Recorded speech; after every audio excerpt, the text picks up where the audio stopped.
தூக்கம் கெடுறது, அதுக்கப்புறம் நேரத்துக்கு சாப்பிடாதது, ஒபேசிட்டி, ரொம்ப லீனாக இருக்கிறது, இதெல்லாம் வந்து உள்ளே பார்த்திங்கன்னா கழிவுகள் அதிகமாக இருக்குதுன்னு அர்த்தம். லிவர் எப்படி நமக்கு டிசைன் இருக்கோ அதே மாதிரி தான் நம்ம கண்ணும் இருக்குன்னு சொல்லுவாங்க. அப்போ லிவரில் எந்த ப்ராப்ளம் இருந்தால் கண்லேயும் ப்ராப்ளம் வருது. இப்போ பார்த்திங்கன்னா சின்ன வயசுலேயே நிறைய கண்ணாடி, நிறைய பார்த்திங்கன்னா கண்ணில் ப்ராப்ளம் வரதுக்கு எல்லாமே காரணம் அந்த கழிவுகள் வந்து உள்ளுக்குள்ளே நிறைய ஸ்டோரேஜ் ஆகி வரக்கூடிய ப்ராப்ளங்கள் தான். 2 லிட்டர் தண்ணியை நல்லா கொதிக்க வச்சுட்டு அதில் பார்த்திங்கனாக்க ஒரு எலுமிச்சை பழத்தை புழிஞ்சு விடுறதுங்க. விட்டுட்டு ஒரு 2 ஸ்பூன் கல்லுப்புங்க நல்லா போட்டு நல்லா கலக்கிட்டுங்க.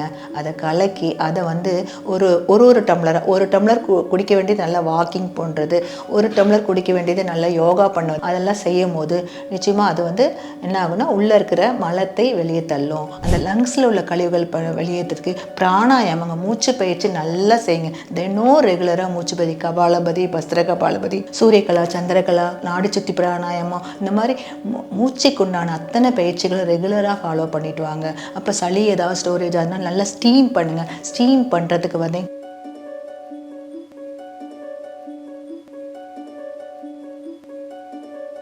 ஹெல்த் கஃபே தமிழ் நேயர்களுக்கு வணக்கம். நான் உங்கள் சரவணாம்பிகை, ஸ்ரீ போகர் ஆரோக்கியாலயா. எல்லோரும் எப்படி இருக்கீங்க? சூப்பராக இருக்கீங்க.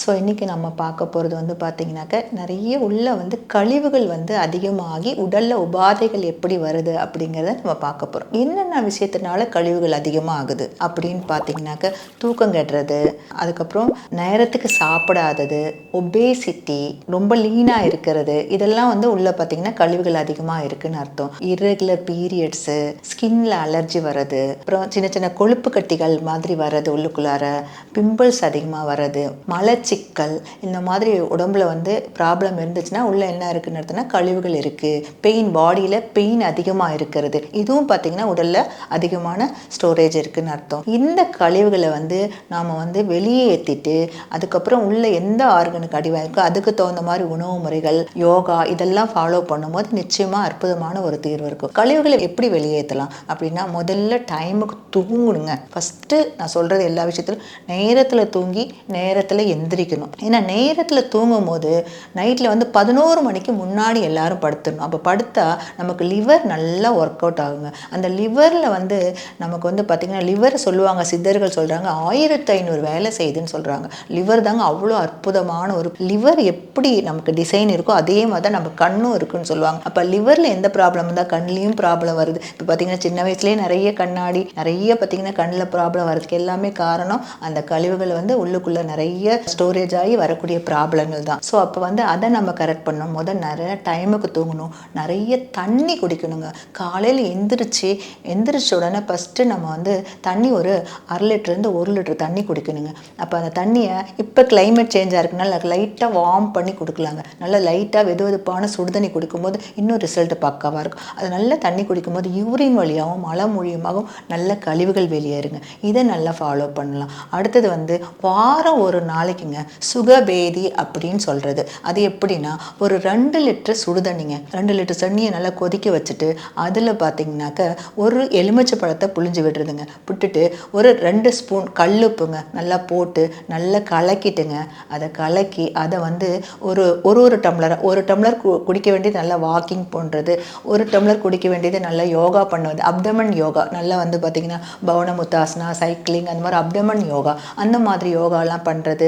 ஸோ அதெல்லாம் என்னென்ன அடிவயத்துக்கு சம்மந்தப்பட்ட யோகா அதெல்லாம் செய்யும் போது நிச்சயமாக அது வந்து என்ன ஆகுனா உள்ளே இருக்கிற மலத்தை வெளியே தள்ளும். அந்த 2 லிட்டர் தண்ணி குடிச்சு நம்ம கொஞ்சம் கொஞ்சமாக வாக்கிங் போகி அந்த எக்ஸசைஸ் பண்ணி யோகாலாம் பண்ணும்போது பார்த்திங்கனாக்க நல்ல கழிவுகள் வெளியேறும். ஒரு மணி நேரம் 2 மணி நேரத்துலேயே நல்ல மோஷன் கிளியராக போகும். ஒரு 4-5 தடவை போகுங்க. 4-5 தடவை போயிட்டு அப்புறம் சில பேருக்கு சளி இருக்குது, ஒரு மாதிரி பித்தம் அதிகமான ஒரு தடவை வாமிட் கூட வரும். அதுவும் ரொம்ப நல்ல விஷயந்தான். ஸோ இந்த மாதிரி ஃபாலோ பண்ணிவிட்டு அதுக்கப்புறம் நல்லா பேதியெல்லாம் ஓரளவுக்கு நல்லா கிளியர் ஆகிடுது, வயிறு கிளியர் ஆகிடுதுன்னா அப்புறம் நம்ம எளிதில் ஜீரணமாகிற உணவு அப்படின்னா கஞ்சி நல்லா குழன்னு சாதத்தை வடித்து மோர் மிக்ஸ் பண்ணி நம்ம லைட்டாக உப்பு போட்டு, உப்பு இல்லாமல் சாப்பிட்றது ரொம்ப நல்லது, இல்லை லைட்டாக உப்பு போட்டு கஞ்சி மாதிரி குடிக்கலாம். நைட்டு வந்து ரசம் சாதம் சாப்பிட்லாம். இந்த மாதிரி அன்னைக்கு வந்து ஒரு எளிதில் ஜீரணமாகிற உணவாக எடுத்துக்கோங்க. வாரம் ஒரு நாள் இதை ஃபாலோ பண்ணி பாருங்கள். சுகபெய்ட் இதுவும் நம்ம உடம்புல இருக்க கழிவுகள் வெளியானாலே மலச்சிக்கல் போனாலே வாழ்க்கையில் பல சிக்கல்களை சரி பண்ண முடியும். அதுதான் நமக்கு வாதமாக மாறி கழிவுகள் இதாகுது. அதுக்கப்புறம்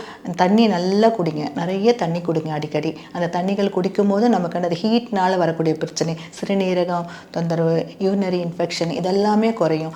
அப்புறம் லங்ஸுக்குங்க, அந்த லங்ஸில் உள்ள கழிவுகள் வெளியேற்றதுக்கு பிராணாயாமங்க, மூச்சு பயிற்சி நல்லா செய்யுங்க. தினம் ரெகுலராக மூச்சு பயிற்சி, கபாலபதி, பஸ்திர கபாலபதி, சூரியகலா, சந்திரகலா, நாடி சுத்தி பிராணாயாமம், இந்த மாதிரி மூச்சுக்குண்டான அத்தனை பயிற்சிகளை ரெகுலராக ஃபாலோ பண்ணிட்டு வாங்க. அப்போ சளி ஏதாவது ஸ்டோரேஜ் ஆகுதுன்னா நல்லா ஸ்டீம் பண்ணுங்கள். ஸ்டீம் பண்ணுறதுக்கு வந்து கற்பூரவள்ளி தலை, துளசி இலை இதெல்லாம் போட்டு தண்ணியில் நல்லா கொதிக்க வச்சு ஆவி பிடிச்சிங்கன்னா அந்த லங்ஸில் இருக்கிற கழிவுகள்லாம் வெளியேறும். ஸோ அது மாதிரி லங்ஸில் உள்ள கழிவுகள் சுகபைதி செய்கிறது, அதுக்கப்புறம் வந்து நிறைய தண்ணி குடிக்கிறது, இதெல்லாம் ஃபாலோ பண்ணிங்கன்னா கழிவு நல்லா வெளியேறும். அதுக்கப்புறம் வெண்பூசணி ஜூஸு, இதெல்லாம் உணவு முறையில் குளிர்ச்சியான உணவு முறைகள், நல்ல நார்ச்சத்து உணவுகள், இந்த மாதிரி எல்லாம் ரெகுலராக எடுத்துகிட்டு வாங்க. இதுவும் ரொம்ப நல்லா உங்களுக்கு வந்து உள்ள இருக்க கழிவுகள்லாம் வெளியேற்றும். இதெல்லாம் ஃபாலோ பண்ணிட்டு வந்து பாருங்கள், ரொம்ப ரொம்ப அற்புதமாக இருக்கும். எந்த ஒரு விஷயம் இப்போ நீங்கள் எங்கே போய் மருத்துவம் எடுத்துக்கோங்க, சித்தாவாக இருக்கட்டும், ஆயுர்வேதியாக இருக்கட்டும், நேச்சுரோபதி, முதல்ல வந்து டீடாக்சிஃபிகேஷன் தான். உடல் கழிவுகளை வெளியேற்றும் முறையை தான் கொடுக்குறோம். அந்த உடல் கழிவுகள் வெளியேறது பின்னாடி எந்த ஆர்கன் அடி வாங்கியிருக்கோ அதுக்குண்டான மருத்துவம், அதுக்குண்டான தெரப்பிகளோ கொடுக்க ஆரம்பிக்கிறோம். ஸோ இதெல்லாம் ரெகுலராக ப்ராக்டிஸ் பண்ணிட்டு வரும்போது உங்களுக்கே தெரிஞ்சு போயிடும், நான் என்ன தப்பு பண்ணுறேன், நான் வந்து ஒழுங்காக தண்ணி குடிச்சேனா, முறையாக எனக்கு மோஷன் நல்லா கிளியராக போதா, நான் நல்லா தூங்கினேனா, எனக்கு பசி எடுத்து நல்லா சாப்பிட்றேன்னா, சாப்பாடை நல்லா வாய் மூடி சூ பண்ணி பிளெண்ட் பண்ணி சாப்பிட்றேன்னா, இந்த மாதிரி உங்களுக்கே தெரிஞ்சு போயிடும். அப்போ உங்கள் தப்பு உங்களுக்கே தெரிஞ்சிருச்சுன்னா நீங்கள் அதை ரெகுலராக ஃபாலோ பண்ணி ஆரம்பிச்சிங்கன்னா நிச்சயமாக உங்கள் உடல் உபாதைகள் வந்து சரியாக அற்புதமான ஒரு விஷயம் நடந்திருக்குது நீங்களே ஃபாலோ பண்ணி பார்ப்பீங்க. உங்களோட உடல் கழிவுகள் வெளியேற்றி உங்களுடைய உடல் உபாதைகளை நல்ல ஒரு தீர்வு கிடைக்கிறத நீங்களே கவனிக்க முடியும். அப்போ கவனிக்கும் போது உங்களுக்கே தெரிஞ்சு போயிடும், நான் என்ன பண்ணிட்டுருக்கேன், நான் பண்ணுறது கரெக்டு, நான் பண்ணுறது தப்பு, இது தெரிஞ்சிடும். இதை தெரிஞ்சுக்கிட்டிங்கன்னா நீங்களே இதெல்லாம் சரி வர செய்வீங்க. நல்ல ரெகுலர் உடற்பயிற்சி, ரெகுலர் தியானம், அப்புறம் நல்ல ஆரோக்கியமான உணவு முறை, நல்ல தூக்கங்க, மனதனுக்கு இதை ரெகுலராக ஃபாலோ பண்ணி வாங்க. ரொம்ப ரொம்ப அற்புதமாக இருப்பீங்க. அனைவருக்கும் நன்றி, வணக்கம். இந்த வீடியோ உங்களுக்கு பிடிச்சிருந்தா லைக் பண்ணுங்க, ஷேர் பண்ணுங்க, கமெண்ட் பண்ணுங்க. மறக்காம ஹெல்த் கஃபே தமிழ் சேனலை சப்ஸ்கிரைப் பண்ணிட்டு பெல் பட்டனை கிளிக் பண்ணிடுங்க.